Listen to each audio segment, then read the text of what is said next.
નમસ્કાર દર્શક મિત્રો, જેની દહેશત હતી આપણને હવે સાચું પડવા માંડ્યું છે. આજે ડોલરની સરખામણીમાં રૂપિયાએ પોતાની સપાટી ગુમાવી છે. $1 બરાબર 94 રૂપિયા કરતાં વધારે આજનું કોટેશન છે. એની સાથે સાથે જે ક્રૂડ ઓઇલ છે એના ભાવ આમ તો 100થી $114 પ્રતિ બેરલ વધ્યા છે, પણ વાસ્તવિક રીતે $120 કરતાં વધારે આપણને પડે તે પ્રકારની પરિસ્થિતિ છે. પ્રીમિયમ પેટ્રોલ અને ડીઝલના ભાવમાં લગભગ $2 જેટલો વધારો થયો છે. ઔદ્યોગિક વપરાશ માટે ડીઝલ વપરાય છે એમાં 25% ભાવ વધારો થયો છે, એટલે લગભગ પ્રતિ લીટર ₹22 વધારો થયો છે. એલપીજી ગેસ ગૃહિણીનો ₹60 વધારો થયો સિલિન્ડરમાં, અને જે ગેસ 19 કિલોગ્રામનો સિલિન્ડર રેસ્ટોરાંમાં વપરાય છે એમાં 115નો ભાવ વધારો થયો.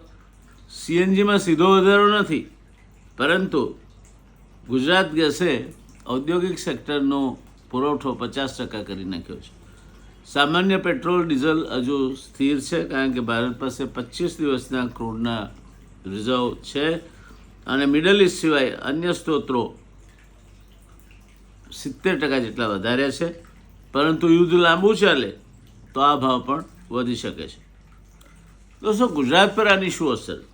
તો સિરામિક ઉદ્યોગ મોરબી વિશ્વનું બીજું સૌથી મોટું ટાઇલ્સ હબ છે. ગેસની અછતને કારણે 50થી 80% ફેક્ટરીઓ બંધ થઈ ગઈ છે.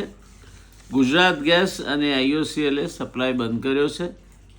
ડાયમંડ અને જ્વેલરી સુરત એરસ્પેસ બંધ અને ટ્રાન્સપોર્ટ વિક્ષેપને કારણે રફ ડાયમંડની સપ્લાય અટકી છે. ઘણી યુનિટ્સમાં એક્સટેન્ડેડ હોલિડે એટલે વેકેશન પાડવું પડ્યું છે. નિકાસ ખર્ચ 20થી 30 ઘણો વધ્યો છે. પ્લાસ્ટિક, કેમિકલ અને ટેક્સટાઇલ પોલિમરના ભાવ 40% વધ્યા. ઔદ્યોગિક ગેસ કાપને કારણે ઉત્પાદન ઘટ્યું. ફર્ટિલાઇઝર GNFC ગેસ અછતથી ઉત્પાદનમાં કાપ આવ્યો, એટલે હવે તમારા ખાતરો યુરિયા અને જે કંઈ વાપરતા હોય તે મોંઘા પડશે. સારી બાજુ પર એટલું કહી શકાય કે મુન્દ્રા પોર્ટ પર ક્રૂડ અને LPGના જહાજ આવી રહ્યા છે. રિટેલ પેટ્રોલ ડીઝલ સ્થિર હોવાથી ટ્રાન્સપોર્ટ અને દૈનિક જીવન પર તાત્કાલિક મોટી અસર પડે તેવું દેખાતું નથી.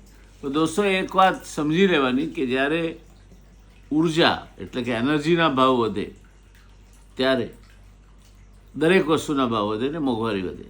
બીજું, આયાતના ભાવ વધશે, કારણ કે રૂપિયો ઘસાતો ચાલ્યો છે, એટલે આપણને આયાત મોંઘી પડશે, વધારે રૂપિયા ચૂકવવા પડશે, અને એ ઘણા બધા ક્ષેત્રે આપણને નડશે. ત્યાર પછીની વાત કરીએ આપણે, તો હજુ પેટ્રોલ ડીઝલની તંગી નથી, પણ જો યુદ્ધ લાંબુ ખેંચાય તો એ પણ ઊભી થઈ શકે તેમ છે.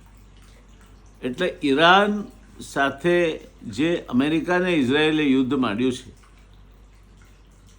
ભલે આપણે એમને આપણા દોસ્તારો કહેતા હોય, પણ આપણા માટે તો દુશ્મન જ પુરવાર થયા છે. અને એ વાત ન ભૂલતા કે આપણા 1 કરોડ ભાઈ બહેનો અખાતના દેશોમાં કામ કરે છે. એ બધા જો ભારત ભેગા થઈ જવાનું હોય તો શું થાય? વર્ષે દાડે આ લોકો વિદેશી હુંડિયામણમાં આપણને લગભગ 7 લાખ કરોડ રૂપિયા જેટલું વિદેશી હુંડિયામણ મોકલે છે. આશા રાખીએ આવું કશું ન થાય. પણ મોંઘવારીનો એક મોટો દોર આવી શકે છે. શેર બજાર હજુ વધુ તૂટી શકે છે, અને કમસે કમ દિવાળી સુધીમાં એમાં બહુ સારા સમાચાર મળે એવી કોઈ શક્યતા દેખાતી નથી. આ પરિસ્થિતિ છે. તમારી જાણ ખાતર મારો વિગતવાર વિડીયો આવતીકાલ રવિવાર રાત્રે 9 વાગે આ મુદ્દે આપ જોઈ શકો છો. આજે રાત્રે 9 વાગ્યે મારો અને રવિ દિયોરાનો જે વિડીયો છે તે શેરબજાર પર છે. અચૂક જોશો. શેરબજારમાં નાનું મોટું તમારું કંઈ પણ રોકાણ હોય તો તમને ઉપયોગી થશે. ધન્યવાદ દોસ્તો. નમસ્કાર. મળતા રહીશું.